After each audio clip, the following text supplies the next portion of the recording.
শৌর্য নয়, নীলুই ভাঙল রায় অনির্বাণের সম্পর্ক। মিঠিছোড়া ধারাবাহিকে দুর্ধর্ষ পর্ব।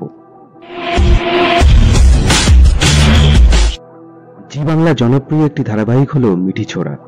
বর্তমানে ধারাবাহিকের প্রতিটি পর্ব জমজমাট হতে চলেছে, তবে খুব শীঘ্রই ফের নতুন চমক আসতে চলেছে এই মেঘায়।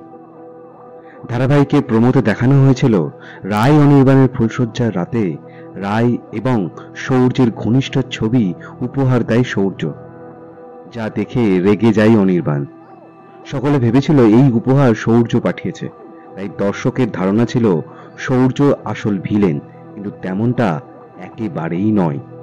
ধারাবাহিকের আজকের পর্বে দেখা যাবে শৌর্য নয়, বরং নীলু একজন লোককে দিয়ে এই কাজটা করাই শৌর্যের নামে, অর্থাৎ সকলের সামনে ভালো সাজার নাটক করছে নীলু। রায়ের জীবন তছনছ করতে আরো ভয়ঙ্কর হয়ে উঠেছে সে।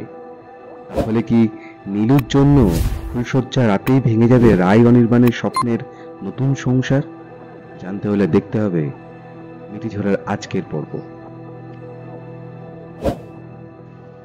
বাংলা ধারাবাহিকের সমস্ত রকম আপডেট পেতে আমাদের এই চ্যানেলটি শেয়ার করুন, লাইক করুন এবং সাবস্ক্রাইব করুন।